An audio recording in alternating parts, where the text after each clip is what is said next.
mbretërin e bukur të Përmetit. Në këtë moment ndodhemi në ekokampingun Alp Turist dhe praktikisht ndodhemi këtu me zotrinj të cilët e kanë filluar, e kanë ndërtuar dhe vazhdojnë të kujdesen për këtë aktivitet, zonjën Dona dhe zotin Robert. Ne ju falenderojmë për mikpritjen tuaj sot këtu dhe do kishim shumë dëshirë që të njemi pak më shumë në mënyrën se si ju e keni filluar, pra kush ka qenë ideja dhe cilat janë planet tuaja, programet aktuale dhe planet tuaja për të ardhmen. Dona, atëherë mirë se të gjeta Robert. Mirë se erdhe. Gëzuar. Faleminderit me këtë lëng tipik që na pritët, është lëng thane apo jo? Që thashë më parë unë jam alpinist, edhe më pëlqen alpinizmi, natyra, malet, pyjet, kodrat, përgjithësi komplet natyra. Edhe sporti i dytë është që kam pasion është rafting, duke bashkëpunuar me Federatën Shqiptare të Rafting. Unë vazhdoj të jem pjesë e saj dhe më bëj rafting këtu lumi Vjos, që është lumi i fundit i egër në Evropë, që ndoshta na kanë në National Park themi diçka e arritshme. Eksplorojmë e kanjoneve, eksplorojmë e shpellave. Avash mund të futem në sportin e kanjoningut, në bashkëpunim me Federatën e Rafting. Dona tani po na shëtit në ekokampingun Alp Turist dhe siç e shikoni bashkë me ne është edhe një mik shumë i veçantë, faktikisht ky qingj i mrekullueshëm e ka emrin Fernando. Dhe është miku më i ngushtë i Donës me sa kuptova, pra ata janë të pandar nga njëri tjetri. Dhe për herë të parë do të provojmë edhe ndjesinë se si është i japur shqumosh një qingji. Nuk e di nëse do ja dalim dot, por mund ta provojmë me ndihmën e Donës. Atëherë Fernando, të shikoj edhe se të pëlqen ky qumësht. Tani s'kam mbaroj. Dhe Fernando e mbaroi qumshin. Faleminderit. Faleminderit ty Dona që më bëre të provoj këtë eksperiencë kaq të re. Kjo është jetesa në fshat. Po, pikërisht, kjo është jetesa në fshat. Cila është dita juaj tipike këtu në ekokamping, nga mëngjesi deri në mbrëmje? Atëre, varet, në mëngjes faktikisht unë nis me kafen e mëngjesit dhe pastaj vazhdoj duke nxjerrë kafshët e mia, që janë qengji, janë disa pula. Dhe pastaj varet në qoftë se unë kam mysafir në kamping, bëj mëngjesin gati ose marrin udhëzimet ku do shkojnë, çfarë të bëjnë në ditën me fjalë që vazhdon. Gjatë ditës merrem me mirëmbajtjen e kampingut dhe me mysafirët që vinë këtu. Është e lodhshme apo arrini ta menaxhoni mirë?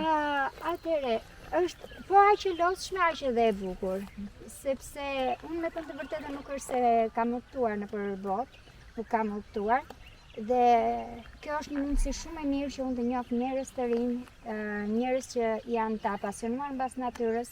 Atëre, ambientet e përbashkëta është ajo vendi pjesa e zjarrit, ku darkave në përgjithësi ne ndezim zjarrin aty, dhe njerëzit mbas darke me fjalë ulen së bashku duke konsumuar një birë, një verë nga Përmeti ose raki, sepse ne mbajemi si qytet. Patjetër, me të drejtë nuk mund dikush të vi këtu dhe të mos provojë rakin dhe jo, është e pashmangshme kjo pjesë.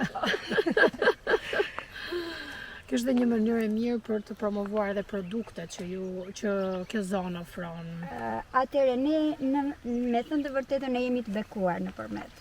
Për arsye sepse neve kemi shumë gjëra që mund të ofrojmë përveç natyrës së mrekullueshme që kemi, ne kemi male, kemi lumin, kemi ujëra termale që janë shumë të bukura, por ndërkohë kemi dhe shumë njerëz të apasionuar që prodhojnë verë, raki, likora të ndryshme.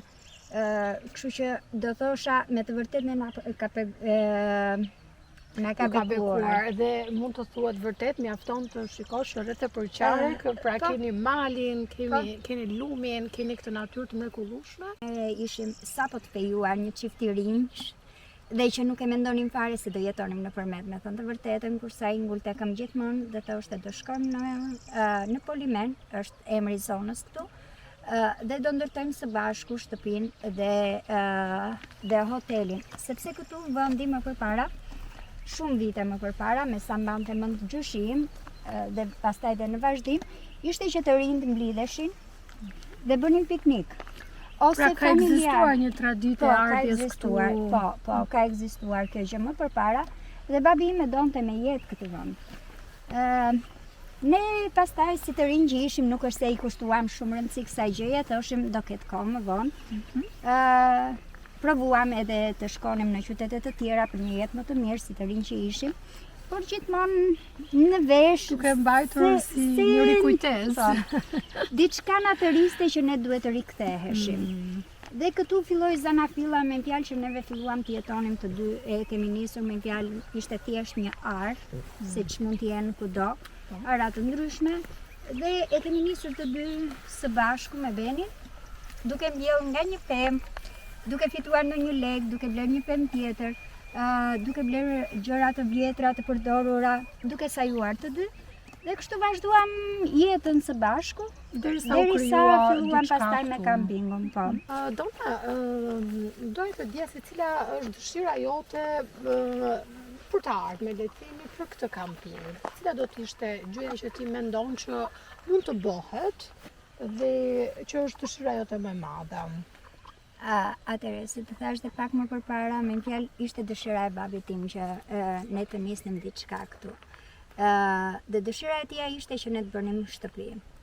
Gjë që deri tani nuk ja kemi arritur. Dhe ne duam me fjalë që dhe vajza jon ta ketë në të ardhmen, ne duam që jo me fjalë të mbaroj cikli i kampingut me neve, me mua dhe me burrin tim Benin.